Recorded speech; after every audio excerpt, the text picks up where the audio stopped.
പ്രിയ ദൈവമക്കളെ, ഇന്നത്തെ നമ്മുടെ അനുദിന പ്രഭാത തിരുവചന വായന പുറപ്പാട് പുസ്തകം 18-ാം അധ്യായം 11 മുതൽ 15 വരെയുള്ള വചനഭാഗമാണ്.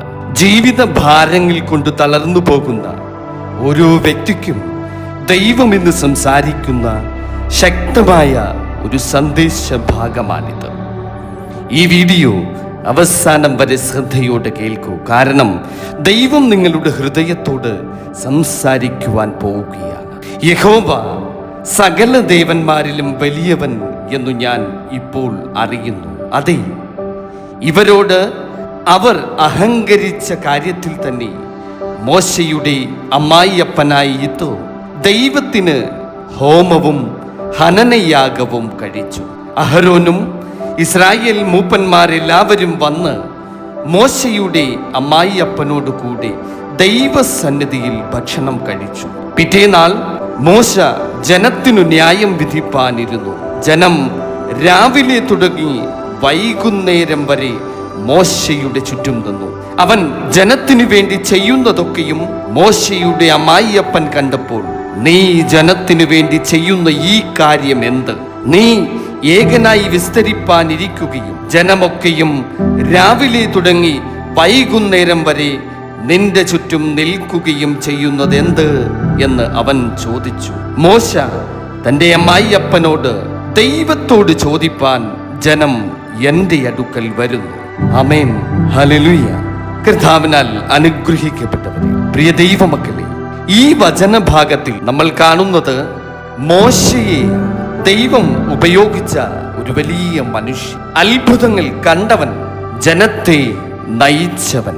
പക്ഷേ ഒരു ഘട്ടത്തിൽ മോശ ക്ഷീണിച്ചു.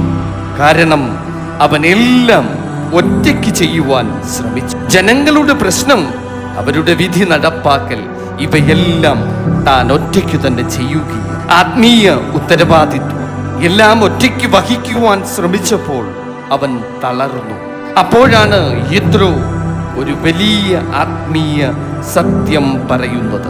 ഈ ജോലി നീ ഒറ്റയ്ക്ക് ചെയ്യരുത്. ഇന്നും പല വിശ്വാസികളും ഇതേ തെറ്റാണ് പ്രിയ ദൈവമക്കളെ ചെയ്യുന്നത്. കുടുംബ ഭാരം അതൊറ്റയ്ക്ക്, സാമ്പത്തിക പ്രശ്നം അതൊറ്റയ്ക്ക്, ശുശ്രൂഷ ഭാരം അതും ഒറ്റയ്ക്ക്, മാനസിക വേദന അതും ഒറ്റയ്ക്ക്. പക്ഷെ ദൈവം എന്ന് പറയുന്നത് നീ ഒറ്റയ്ക്കല്ല. ദൈവം സഹായികളെ അയക്കും. ദൈവം ശക്തി നൽകും. ദൈവം ശരിയായ ആളുകളെ നിന്റെ ജീവിതത്തിൽ കൂട്ടിച്ചേർക്കും. ചിലപ്പോൾ നമ്മുടെ ക്ഷീണം പാപം കൊണ്ടല്ല, എല്ലാം ഞാൻ തന്നെ ചെയ്യണം എന്ന നമ്മുടെ മനോഭാവം കൊണ്ടാണ്. മോശ സഹായം സ്വീകരിച്ചപ്പോൾ കാര്യങ്ങൾ മാറി. അവന്റെ നേതൃത്വം ശക്തമായി. ജനങ്ങൾക്കും സമാധാനം ലഭിച്ചു. ദൈവം നിങ്ങളോട് പറയുന്നു, പ്രിയ ദൈവമക്കളെ, നിന്റെ ഭാരം എനിക്ക് തരൂ, എന്റെ കൃപ നിനക്കു മതി, നീ തളരേണ്ടതില്ല. നിങ്ങളിപ്പോൾ ക്ഷീണിച്ചിരിക്കുകയാണോ? നിങ്ങളിപ്പോൾ കരഞ്ഞും വിലപിച്ചും കൊണ്ടിരിക്കുകയാണോ? എല്ലാം അവസാനിച്ചു എന്ന് നിങ്ങൾക്കിപ്പോൾ തോന്നുന്നുണ്ടോ? അപ്പോൾ ഈ വചനം ഓർക്കുക. ദൈവം നിങ്ങളെ താങ്ങും. ദൈവം നിങ്ങളെ നയിക്കും. ദൈവം നിങ്ങളെ ഒരിക്കലും ഉപേക്ഷിക്കുകയില്ല.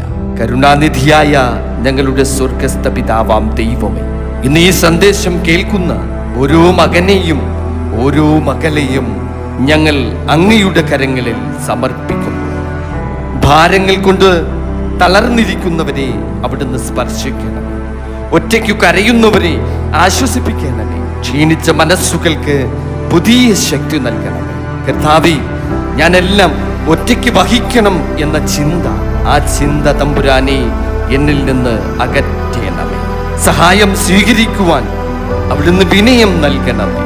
ശരിയായ ആളുകളെ ജീവിതത്തിലേക്ക് തമ്പുരാനെ നീ അവിടുന്ന് അയക്കണമേ. കുടുംബങ്ങളിൽ സമാധാനം നൽകണമേ.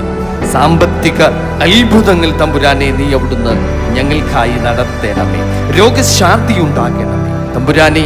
ഈ വചനം ശ്രവിക്കുന്ന ഓരോ വീടുകളിലും അങ്ങയുടെ സാന്നിധ്യം നിറയട്ടെ.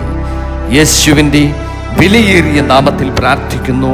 കൃപയോട് കേൾക്കണം പിതാവേ. ആമേൻ.